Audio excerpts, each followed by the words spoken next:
In today's episode, I'm going to teach you how to guide your team to vertically slice their stories using various kinds of questions and guidance to identify the potential slicing patterns and hopefully enable them to deliver work in smaller pieces more frequently with better quality. It'll probably be the most technical slicing guide you've ever heard. So come join us.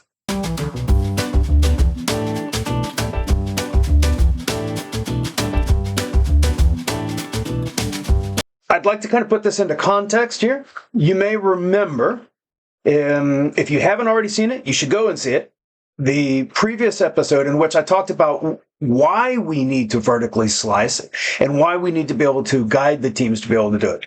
I didn't get into the details that I'm going to today, because today we're going to get into some much more detailed mechanisms for performing this. And this is a skill that I've seen many Scrum Masters and product owners struggle with. All right, so this is extremely important, but very few of you really know how to do this. Therefore, I'm going to guide you on lessons learned using the guidance that you can get from Richard Lawrence over at Humanizing Work. Remember that this is core to the agile mindset of frequent delivery of working software over to your customers and stakeholders to get that feedback for inspect and adapt purposes, so that you learn early and therefore you can improve the quality of your product by delivering, testing, validating, and then getting that feedback, and then moving on to the next piece. There will be terminology clarification later on about slicing versus splitting, and then we're going to talk a little bit about the Humanizing Work guide and the people who came up with the original. So you will remember that in the previous episode, we talked about why small stories, and we had an introduction to slicing so that you'd understand the context. All right. Today, we're going to do the deep dive in the user story slicing. In the upcoming episodes, we're going to talk about swarming, a different concept that you need to learn. And then the final one would be combining them. When do we slice? When do we swarm? Can we do both? It is extremely difficult being a Scrum Master or product owner and trying to be a change agent and to help your teams to learn these new skills and new techniques. Much less, these are things you have to learn. It's exhausting. It can make you feel after a while that you're a hamster on a wheel, all right? It takes great effort to learn these techniques, and it takes even more effort to get to where you can teach the techniques. Do not think that just because you watch this video that you can go and immediately guide your team on slicing. You're going to have to spend a little bit of time speaking with, hopefully you can find a really good developer who understands some of these slicing concepts and spend some time talking to him or her about the opportunities on your team for slicing and get real world, localized support, build an alliance, and be prepared for the types of objections that the team might come up with. But look for that ally and learn from them before you try and introduce this to the full team. You don't want to start talking to the whole team before you've got some of this stuff worked out. It takes a little bit of time and planning. After you've done it once or twice, it will become more second nature to you, and you can quickly guide teams through this. But the first time you do it, I promise you, you're going to want to have some conversations with people, plan out the approach, make sure you've got some allies in the room so that when people throw out objections, you're not the only voice in the room saying, well, hang on a minute, I think we could do this. You also want to schedule this at a time when the team is more open to change. Teams can become very fatigued by all of the constant change. We always are talking about continuous improvement. Well, continuous can become fatiguing, right? If every single sprint you're introducing a new change, a new policy, after a while the team can wear down. So you probably want to introduce this at a moment when there's less change going on, or defer other changes so that they can focus on learning this one technique. Don't bunch it up with other changes at the same time. As a real-world example, what you're looking at right now is the actual metrics of a team with which I worked And the blue columns represent the story point to which they had committed. The orange column represents the completed points. And then the gray columns at the bottom shows what actually got carried over. And so if I come over here and point this out, here's your blue column. We committed to about 55, 56 points, and they completed 48, which was an 84% success rate. That sounds pretty good. They only did 73% of what they committed to. So they committed to almost 60, about 58, and they completed about 40. And then look, it gets worse. Then they go to about 45 and completed about 22. And here they tried to catch up, and they went up to about 66 points, but only delivered 34, which was 56%. Do you see the pattern here? The committed and delivered are consistently greater than 80% off. They jumped all the way up here, and then you see this inconsistent pattern? But the one thing you notice is they typically overcommit and underdeliver. So we had to look into what was actually going on this team to try, a team can't go fast until they're stable and predictable. And if you don't address this issue, they will continue with the same anti-patterns. And the team began to feel kind of down. So they brought me in to help take a look at it and see if we could figure out what the problem was. We identified some issues that were going on in the team. First of all, we found that the team was somewhat apathetic. This is how we've always done it. And they felt that it was pretty good. Look, we're really busy. So what types of problems did you find? Well, first of all, we discovered that there was a lack of consensus about story pointing. What does that mean? What's a 2 or a 3 or a 5 or an 8? Should we consider duration or should we not consider duration? Is it just complexity or is it risk? Second, there was a lack of attention to the details of the work that had to be done, so that they were not listing out their subtasks and really making sure they didn't miss anything. So sometimes they'd say, oh, it's easy, it's a 3, but then they would discover they'd missed 3 or 4 things, and all of a sudden it was much larger. The user stories tended to be too large. They consistently took on stories that were 5s and 8s and 13s, and then they were surprised they didn't get it done. The concept of development done drove a not my problem mindset. In other words, the developer would say, I did my part. It's not my problem if the testers can't get it done. They didn't have a testing first mentality. So they didn't ever look at their stories and say, how will we test this and know that it's done? They just started the development and let the testers have to figure out how they would test it. So there wasn't a unified approach to their testing. And as a result of having large stories, all started at the same time. Everybody's working on their own individual story. They tend to be 5 to 8 points. So what you saw was stories didn't get done until the 7th, 8th, 9th, 10th day of the sprint. And it all fell in on the testers at the same time. The dev to test ratio was too high. All right. In other words, there were about 5 developers compared to 2 testers. It was out of balance. They had data maintenance issues that made creating the test scenarios and provisioning the data for those tests was very difficult and time consuming. The environments were unstable. And there was absolutely no automation testing for integration or anything. So every time it moved from one environment to the other, all the testing had to be repeated manually. Here's something that we identified. After we listed out all of these issues, we realized that the first ones were all within our control. These are things that we could change without having to get any kind of budgets or new technologies, etc. So therefore, we could focus on those top bullets. The bottom ones, which were important, actually needed leadership engagement in order to help us out. One of the first things I did was introduce a new rubric so that they could understand story sizing based upon several different factors. For example, the volume of the work that they were going to do. Are there any unknowns? And they would score that using Fibonacci. Yeah, there's some complexity, complex code, brittle code, etc. And then there was, of course, the idea, do we have all the knowledge and skills that we need, or are we lacking some? And then what it does is it just generates this kind of a view, and you would say, okay, they all settled somewhere around a 3. Let's just go with a 3. Using this technique, I got them away from the concept of thinking about duration, but I do want to point out, as I've stated before, that all of these items here really are a proxy for duration. If there's a lot of unknowns, then you'll have to go kind of slowly to figure that out. That'll take more time. If it's a volume of work, I'm just copying data from one table to another, but I have to do it 200 times, that's going to take more time.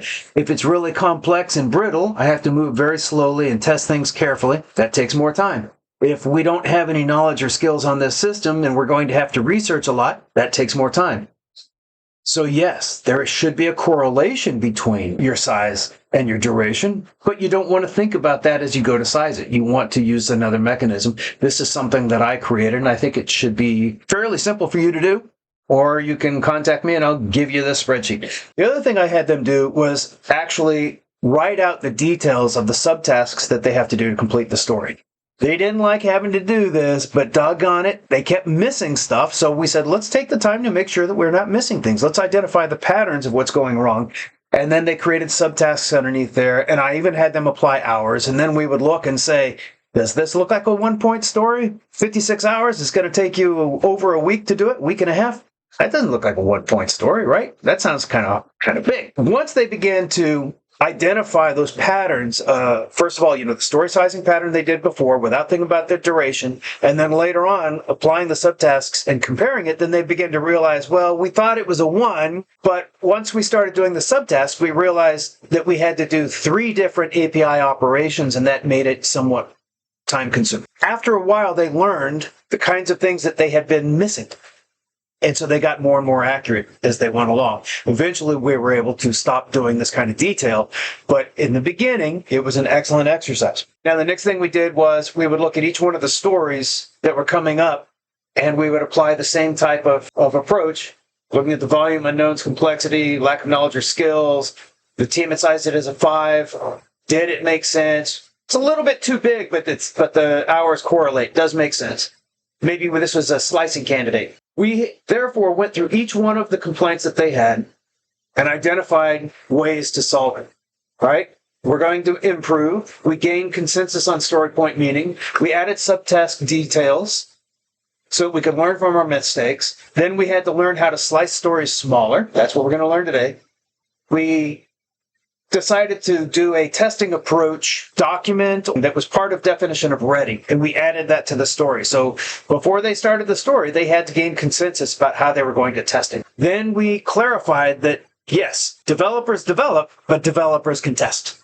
So the idea that that's not my problem is wrong. We succeed as a team or we fail as a team if the developers are pushing stories over to the testers faster than the testers can test them, then at some point you need to stop developing and start testing. So guess what we did? Scrum team, but we applied WIP limits and began to have developers pivot to go help test. Now we're going to get into the story slicing guidance concept. This guide that I'm working with is the intellectual property of humanizingwork.com. Richard Lawrence is a fantastic coach. I worked with him. He coached me in my early days of my career. I saw him. He came into one of my organizations where I was working when I was a junior Scrum Master. And so I was able to learn a lot from him. And we'll put a link to this page. Please go out and check out their content. Today, I'm going to present some of what I've learned with some of what they guide. Now, they generated this really busy-looking guide that can walk you through this. You print this thing out and keep it on your desk, and it'll help you with your process. On its own, it's not enough, though, and you'll see why as we go through this. But it's basically a 3-step process for any one of the stories. All right, it starts with preparing the input story. And does the big story satisfy invest? If not, combine it with another story, reformulate it. If yes, is the story 1/10 to 1/8 of your velocity? I love that little guide there. If you have a 30-point velocity, your stories should not be bigger than, let's say, 3 to 5. And if the answer is yes, if we can get it done in just 1 to 3 days, then it's probably okay. Then you go and apply the story splitting patterns, and then you go and you evaluate the split. So you remember that I said that we would take a look at all of the stories and make sure, did they meet the invest criteria? If yes, move on. Anything above 5 points is a slicing candidate. And you'll notice that out of that previous slide, we have an example. An 8-pointer is allowable, but it should be very rare because it's so risky. And if it's an 8-pointer, then we mandated that it had to be swarmed. Even a 5 probably should be swarmed, and that will come up in the next video. And then before committing, Review the points after the subtask details are added and make sure it still makes sense. It is common that the team will size a story and they'll say it's a 1 or a 2 or a 3, but then it turns out to be much, much larger because they missed something. But when they add the subtask, a lot of times you'll see, hey, this doesn't correlate. You said it was a 1. Why does it have 50 hours? That doesn't sound like a 1. Oh, we discovered that blah, blah, blah. Well, then it's not a 1. Change the size before you commit to it. And now you may have to renegotiate the sprint stories, right? Sprint candidates and the goals. You may have to pull something out if you went from a 1 to a 5. Or you need to slice it and only commit to 1 point worth of the functionality on that. That's why it's a 2-step process. You size using points, you apply your tasks, you validate, does this still make sense? Some of these will and some of these won't, as you can see on this slide. Okay, some of them will not make sense. At that point, you've got to reevaluate. So here are the applicable patterns. Workflow steps. Are you creating a workflow that has multiple steps? And is there any way that you can remove some of them? There's business rules. Does it have one-to-many business rules, these validations that need to be met? And could we start with just one and then introduce the others later?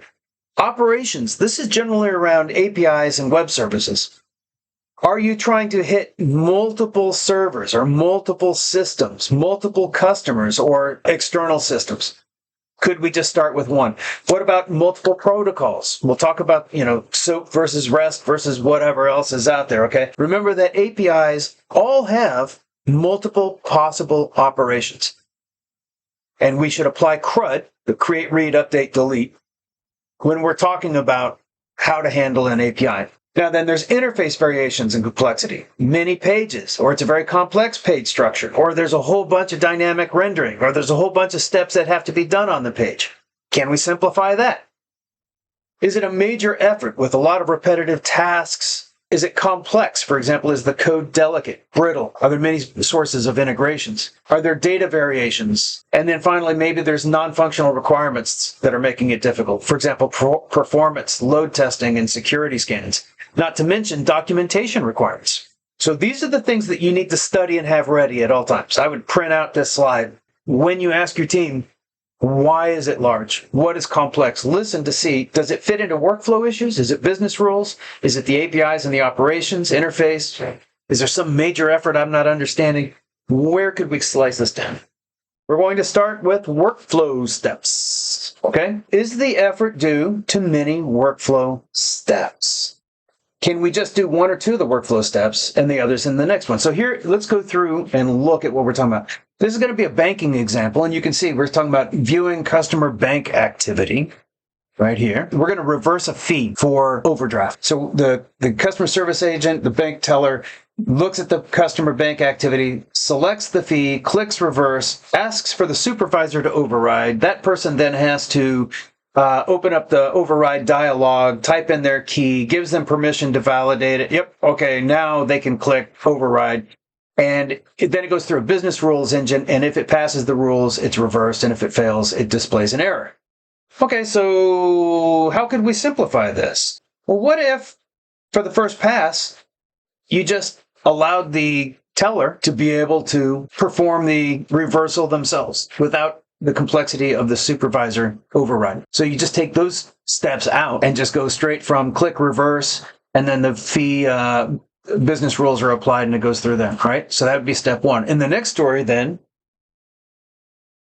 you can add those back in, 1 or multiple of these. This is one way that you would do it. So you just look and say, are there certain workflow steps that we can take out to simplify the story? The next one is the business rules steps. And now it's the same concept, but I've just skipped to the point where the business rules engine is.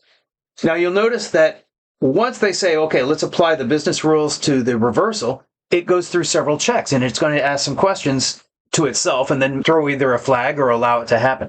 So business rule 1 is the fee that is being reversed less than 90 days old? If yes, go forward. If it's older than 90 days, then maybe it fails. So no, you're not allowed to reverse fees that are older than 90 days. It has to be fairly recent. Second question that has to pass. Is this the only overdraft fee in the last 12 months? If they've had multiple overdraft fees, no, you're not allowed to do it. You have a pattern of overdrafting. If this is the only one in the last 12 months, go to the next question. Is the current balance greater than the overdraft amount? If yes, keep moving. If no, it fails, right? Nope, you still don't have enough money in there. You're likely to overdraft again. I'm not going to do it. And then the final question might be, is this the first time an overdraft fee has been reversed for this customer? Maybe you're only allowed to reverse it one time in the time that they're a customer. So you can see that there's quite a bit of logic there for these 4 tests, all right? These 4 validations. So what if you just applied one? Well, what if we just check to see if this fee is less than 90 days old? And then we'll come back later on and we can add those as one-to-many stories afterward. That's a vertical slice. Okay, so the next one would be API logic. These are where you get into the operations. So you may have multiple targets, multiple protocols, numerous operations. So you need to ask, which API operations are actually needed. And CRUD is the way that, if you've ever been an analyst, you may have remembered you were taught to think about create, read, update, and delete. Now, those for modern web-based service calls, etc., have been modified to be get, post, put, and delete, but they really mean the same thing. So the example would be, does the API need to call multiple systems? For example, if it's a book a flight call, and you're going to look for flights that meet my criteria across multiple airlines, could we just pick one to start with? For example, we start with American Airlines over here, let's say, and we're going to do Continental and Southwest later. That would be a vertical slice. Let's just use one. Now, the other way to do it might be, are there different API protocols that you could do? In other words, let's suppose that Airline 1 and 2 both use SOAP. It's a SOAP protocol. But the third airline uses a REST protocol, so you'd have to write a very different API. Well, then, just do the ones that use SOAP. Okay, start with those, perhaps, and defer the one that uses REST. There is another option that you can stub a response, so you can also pretend that you call that server, but you actually have a system that responds back with an expected response, so that you're just testing your part of the logic, but you're not trying to test. Remember, if you call out to an external server, you're also kind of testing the internet functionality as well as the firewall at the destination server and their API functionality. There's many things that are being tested. So by stubbing things out, you eliminate some of those possible things that are outside your control. Here's another one. So we're still on operations. Okay, APIs can be fairly complex, but we can also split the API by the operations themselves. Remember that you have a read possible, which is in internet, a get. You have a create, which can be either a put or a post, depending on whether it's a new URI or if it's an existing one. You can have an update, which is a put, or a delete, which is a delete. Okay, so CRUD, it still applies. Create, read, update, delete. You don't have to do all 4 of them. If you're not a developer, sometimes some developers will try to pull the wool over your eyes, and they'll say, this is really big, there's nothing we can do, we can't slice it. And I had this happen on that team. Remember the one I showed you that was struggling? And they tried to tell me that you couldn't do it. And I said, so wait, help me to understand. When you create an API, do you do all 4 operations simultaneously? Do you do create at the same time you do read, at the same time you do update, at the same time you do delete? And one of the developers kind of smirked and smiled because he asked the smart question. He said, no, we would start with read first, because all you're doing is going out and say, hey, give me some information, and then it responds. They always work it one at a time. So why not slice the story so that it reflects the way that you would work your code? You have to know this as a Scrum Master. You've got to be just technical enough to understand that, no, they don't work all 4 operations at once. Now you know there are 4 operations, and you know that you can use CRUD, create, read, update, delete, and you can ask an intelligent question. How do you develop all those APIs? Do you do them all at the same time, or do you want to do it one at a time? If you do it one at a time, why can't we create one story for create, one for read, one for update, one for delete? That's how you overcome that resistance. Now, interface variations. Let's go back to like Expedia, Travelocity, and that's what you're seeing over here. On the right-hand side up here, okay, if you can barely see it, this is where it says Expedia, and here's where you put in your city of origination and destination, and then the date range, and how many people are traveling, and you hit search. But look at the rest of the homepage. You have an advertising blurb here. You have marketing opportunities here. All of this advertising has certain rules about it, how long it's going to be displayed, how it's rotated, etc. The very first time you go to say, okay, we need to build this landing page, you can imagine this is pretty complex. So can we limit our development to just a single element? For example, what's the most important element on a book a flight page? Well, the ability to book a flight. All of this other stuff is for upselling and other ways of generating revenue. But the very first thing out the door should be, how do I book the flight? The next one is major effort. This was from Richard Lawrence's spreadsheet, but I found it to be very abstract, very difficult. So let's say they say it's this one is a major effort. Man, this is really hard for us to get done. So you have to start asking a few questions. Just like I would to Mr. Lawrence. I'd say, well, what do you mean by major effort? What are the types of things that are making this big? What makes it so large? Where is the majority of the difficulty or the risk involved in this? What could you remove to make the first attempt easier? If there are repetitive tasks, how could you organize that into steps that could be completed every 1 to 3 days?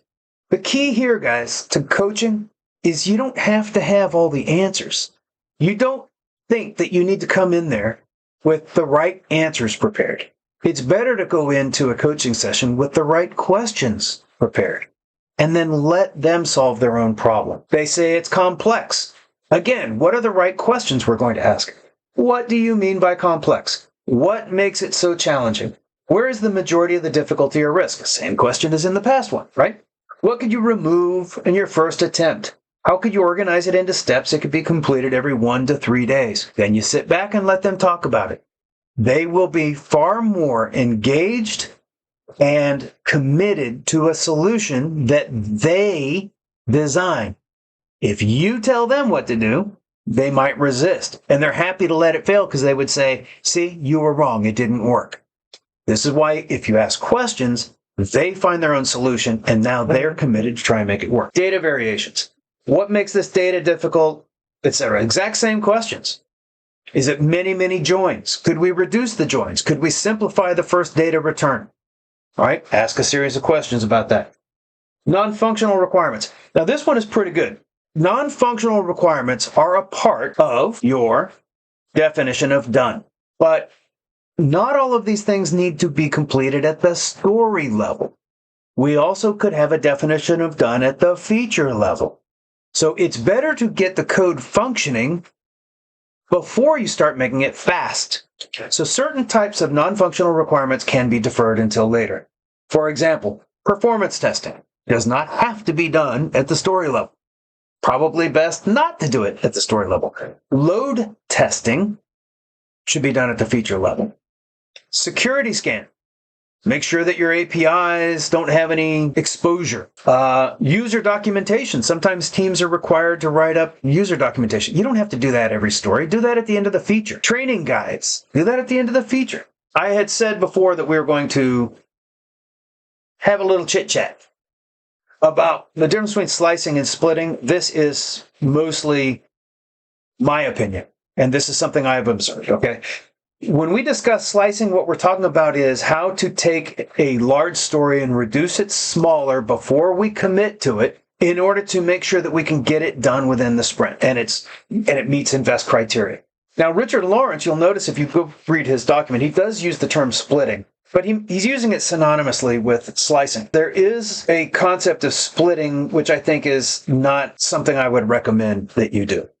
So, for example, the split within a ALM, such as Jira, it enables you to say, oh, we've completed X% of the story, so let's pretend that we got 5 points out of the 8 points done. So let's split the story, and now it creates a second story, and I can give ourselves 5 points in the first story, and we'll leave 3 points for the next story. We're giving ourselves credit. We didn't finish the story, but we're dev complete. And all that's left is testing. I've seen this happen many times. That team that was struggling in the past, they were doing this. Please don't do that. A story is not done until it's developed, tested, and approved. If you start to split stories and say, well, we're dev complete, all we have to do is test, why do you even have testers on the team? Why do you even test? If you can just dev and never test, and you can get it out to production, and there's no defects, Well, then save yourself the money and get rid of your testers. Fact of the matter is, that's not happening. You do need to validate that you didn't break anything. You do need to test. There is value in testing. And teams that do this split are tricking themselves and lying to the organization. We're dev complete, push it over to test in the next sprint. And guess what the testers do? They find defects. So now the developers have to go back and start fixing the story that was dev complete. That's why. Boys and girls, you're not done until you're developed, tested, and approved. Anything else is a fib. Developed, tested, approved, done. This concludes our deep dive into story slicing. Please remember that this is one in a series of videos. Next, we're going to talk about swarming stories. Thank you very much. Look forward to seeing you in the next episode.